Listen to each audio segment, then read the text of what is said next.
Hi, welcome. In this video, I'd like to discuss the issue of using a motivator, but indirectly, or even through association with what's defined in the dog training world as extinguishing the motivator, or this is where treats kind of go away. But again, the thing to understand, based again on how you're signing the relationship contract, okay, and I'm going to line this up with the parenting example, it still does not, more often than not, does not get you underneath of the problem by way of building the picture that way and it creating an open door effect for dogs to continue to hold control, with perception of dogs not changing. And so basically the mind is jumping over you and you're still faded out, even though you're getting certain responses that may look good. And again, understand this whole thing about looking good. This is what leads people into assuming things that more often than not just simply are not true, based on how they're engaging the relationship that way, in a very superficial way, how they're connecting dots and the assumptions they're making at that level.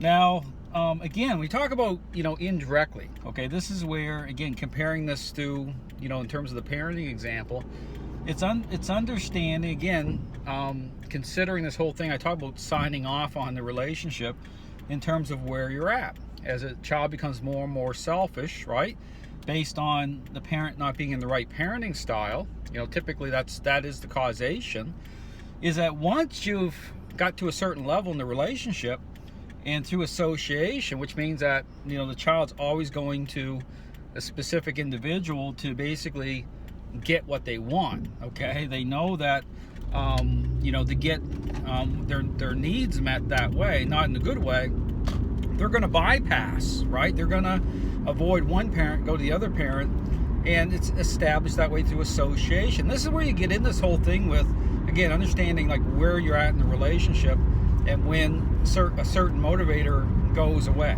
Because again, many in the dog training world would want, or they want dog owners to believe that as something vanishes, right, it means that the picture is becoming solid, that now you can trust what you're seeing because you no longer overtly see, say, the treats. But here's, again, the way to look at it is that once you're engaging, and again, the parenting example is stepping into a relationship problem, like minute one, into a relationship problem with a selfish child. And here I'll talk about, it could be a teenager, a selfish child, doesn't matter, is in terms of using, say, an Xbox game, right? So just consider engaging or generating a series of responses, getting the child to make their bed, pick up their toys. The responses being good in terms of the action, but in terms of depth of relationship, it's not connecting properly, right? It's not actually, the child's attitude isn't actually changing because it's just all their focus is on is getting what they want, which is where they're at anyway in the relationship, right? It's self-focus.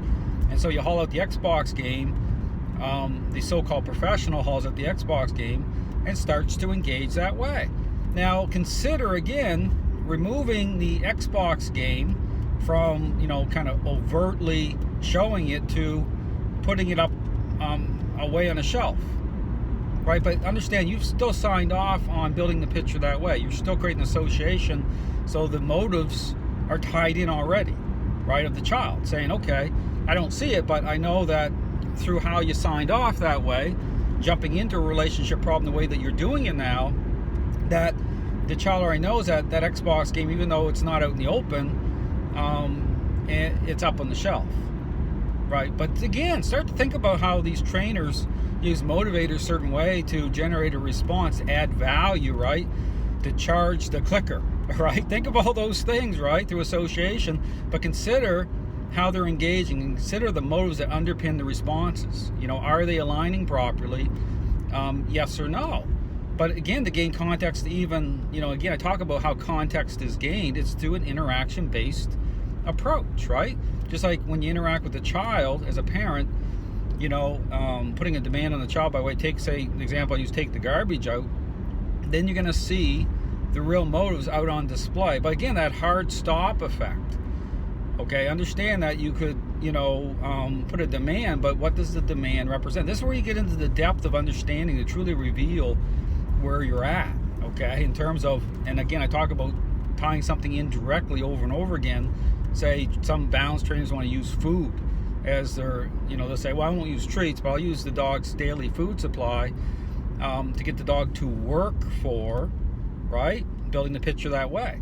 But again, understand what their focus is on. Their focus is on responses that way in terms of positions, tying food in, jumping in to build the relationship that way, right, in a very superficial way at the very beginning. And now they've still led themselves into a deception because they're thinking, okay, I'm using it indirectly, so I'm good to go, right? I'm okay. But then the mind of the dog is jumping. The dog's saying, sure, I'll do A, B, and C to get to D, right? You still haven't fixed anything because you're not engaging properly, right? You have to understand the problem. You got to walk the stuff back. So again, all to say is I encourage dog owners to consider what I'm saying, because understand the dog training world's a write-off. Okay, I can put this information out, and trainers are so entrenched in it, they're so hardwired in, you can't even talk them out of it, right? Because they're convinced in their mind, right? They're convinced in their mind this is the way to go, but they don't even audit stuff, right? They're just,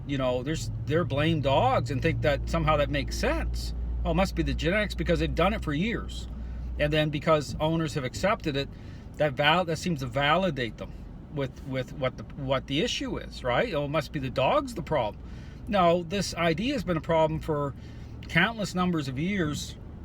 A culture has been established, and this type of dysfunctional things taking place now, where it's like a built-in blame-shifting narrative it's like a package deal. It kind of goes along with this idea, and people accept blame.